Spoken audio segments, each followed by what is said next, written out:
Buonasera a tutti, sono Stefano e sono felice di essere di nuovo qui con voi. Stasera voglio raccontarvi una storia vera, una storia di pazienza, di fatica e anche di piccole vittorie. È la storia di una ragazza che ho conosciuto qualche anno fa, quando lavoravo in un piccolo bar nel centro di Bologna. Si chiamava Elena, veniva dalla Spagna e aveva un sogno semplice ma non facile da realizzare: imparare l'italiano vivendo davvero in Italia. Elena aveva 23 anni. Era arrivata a Bologna da sola, con una valigia grande e un dizionario ancora più grande. Non conosceva nessuno in città. Aveva scelto Bologna perché aveva sentito dire che era una città accogliente, piena di studenti e di vita. E aveva ragione. Il problema, però, era semplice. Per rimanere in Italia, Elena aveva bisogno di lavorare. E per lavorare bene, aveva bisogno di imparare l'italiano velocemente.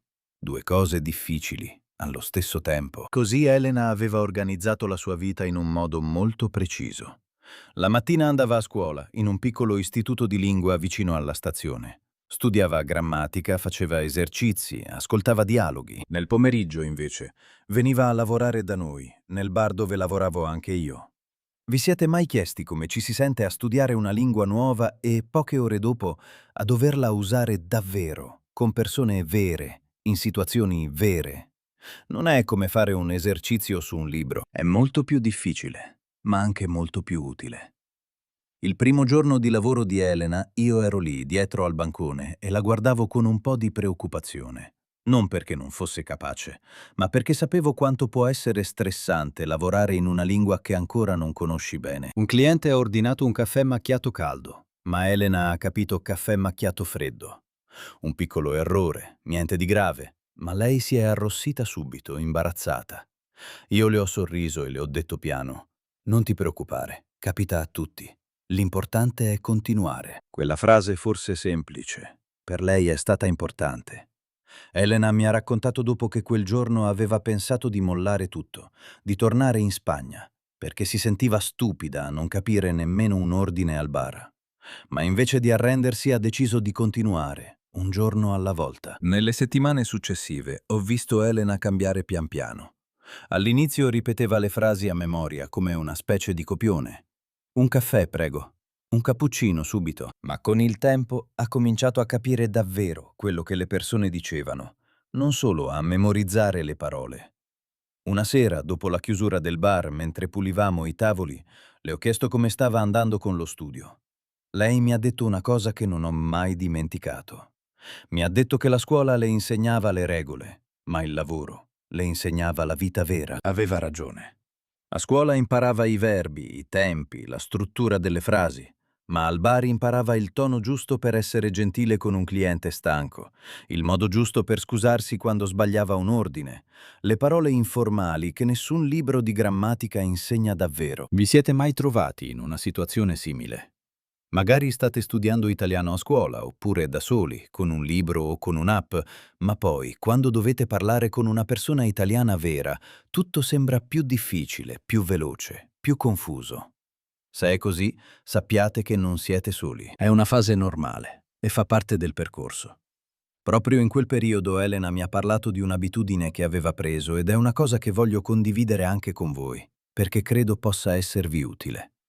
La sera, dopo il lavoro, prima di andare a dormire, Elena dedicava 10 minuti a ripassare qualche parola nuova usando la mia app Carmilo Fox, un'app che ho creato apposta per aiutare chi impara l'italiano a ricordare le parole in modo semplice e visivo. Lei mi raccontava che, siccome lavorava tutto il giorno con parole legate al bar e alla cucina, usava l'app soprattutto per imparare il vocabolario del cibo e delle bevande, con immagini e frasi di esempio, così le parole restavano più facilmente in testa, anche dopo una giornata piena e stancante. Non era un metodo miracoloso, e nemmeno lei lo pensava. Era semplicemente un piccolo aiuto in più, 10 minuti nella sua routine già molto piena, tra scuola e lavoro. Ma quei 10 minuti, giorno dopo giorno, hanno fatto una grande differenza nel tempo. Torniamo alla storia. Con il passare delle settimane Elena diventava sempre più sicura. I clienti abituali del bar cominciavano a conoscerla, a scherzare con lei, a chiederle come andava la scuola. Lei rispondeva sempre con un sorriso, anche quando sbagliava qualche parola. Ricordo un episodio in particolare. Un pomeriggio un signore anziano, uno dei nostri clienti più fedeli, ha ordinato la sua solita spremuta d'arancia. Elena, invece di dire spremuta, ha detto per sbaglio spremuto, sbagliando il genere della parola. Il signore ha sorriso, gentile, e le ha spiegato con calma la differenza. Elena ha ringraziato, ha riso di se stessa e non ha più sbagliato quella parola. Questo, secondo me, è uno degli aspetti più belli dell'imparare una lingua in un contesto reale. Le persone, molto spesso, sono pazienti e gentili quando vedono che qualcuno sta facendo davvero uno sforzo per imparare. Gli errori non sono un problema, sono parte naturale del percorso. Passarono i mesi. Elena continuava a dividere la sua giornata tra scuola e lavoro, un equilibrio non sempre facile da mantenere. C'erano giorni in cui era davvero stanca, giorni in cui avrebbe voluto solo restare a casa a riposare, ma continuava, con costanza, perché sapeva che ogni piccolo sforzo la portava un passo più vicino al suo obiettivo. Ricordo bene un periodo particolare, verso la fine dell'inverno, quando Elena sembrava più stanca del solito.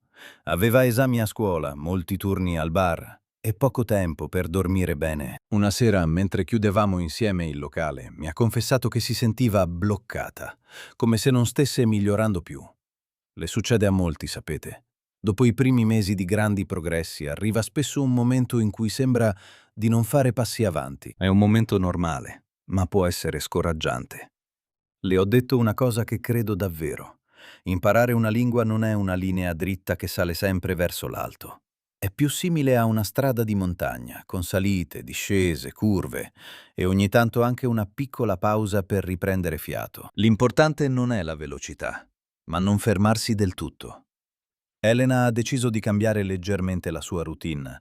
Instead di studiare solo grammatica la mattina, ha cominciato ad ascoltare canzoni italiane mentre andava al lavoro e a guardare piccoli video con sottotitoli la sera, prima di dormire. Ha anche continuato a usare l'app qualche minuto al giorno, ma questa volta si concentrava di più sulle frasi intere, non solo sulle singole parole, per capire meglio come si usavano davvero nella conversazione.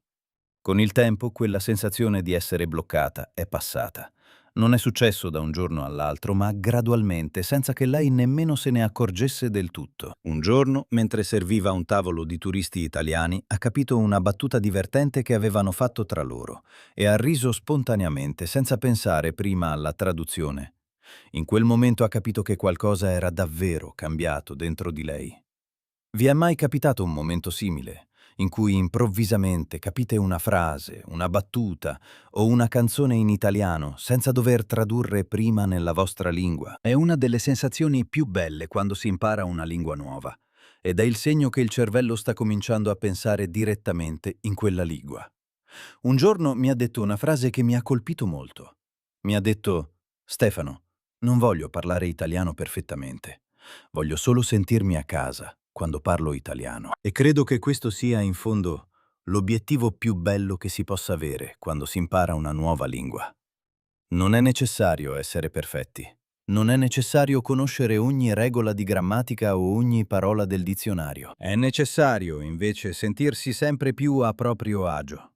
Un giorno alla volta, una conversazione alla volta. Dopo circa 8 mesi, Elena parlava un italiano fluente, naturale, pieno di espressioni tipiche che aveva imparato al bar, dai clienti, dai colleghi, dalla vita di tutti i giorni.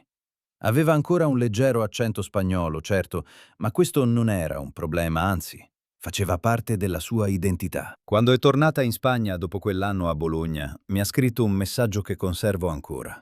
Mi ha ringraziato per la pazienza, per i consigli, e mi ha detto che quell'esperienza aveva cambiato il suo modo di vedere le lingue e le sfide della vita in generale.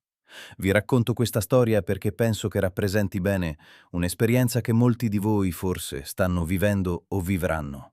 La sfida di imparare una lingua mentre si affrontano anche altri impegni, come un lavoro, una famiglia o semplicemente una vita piena di cose da fare. Non serve avere tutto il tempo del mondo per imparare l'italiano. Serve costanza, pazienza e la voglia di continuare anche nei momenti in cui sembra tutto più difficile. Anche 10 minuti al giorno usati bene possono fare una grande differenza nel lungo periodo. Se anche voi state cercando un modo semplice per continuare a esercitarvi con il vocabolario italiano, magari negli stessi ritagli di tempo che aveva Elena, trovate i link della mia app nella descrizione del video, così potete scoprirla con calma, senza fretta. E voi avete mai vissuto una situazione simile a quella di Elena? Magari state imparando l'italiano mentre lavorate, mentre studiate un'altra materia o semplicemente mentre gestite una vita già molto piena. Scrivetelo nei commenti, mi piacerebbe davvero leggere le vostre storie ed esperienze. Se questa storia vi è piaciuta, se l'avete capita bene o anche solo in parte, lasciate un like al video. Mi aiuta tantissimo a capire se questo tipo di contenuto vi è utile. E se volete continuare ad ascoltare storie come questa, ricordatevi di iscrivervi al canale, così non perdete i prossimi episodi. Per questa sera è tutto. Vi ringrazio di cuore per aver ascoltato la storia di Elena insieme a me. Spero vi abbia motivato un po' come ha motivato me quando l'ho vissuta, in prima persona. Buonanotte a tutti e ci vediamo nella prossima storia.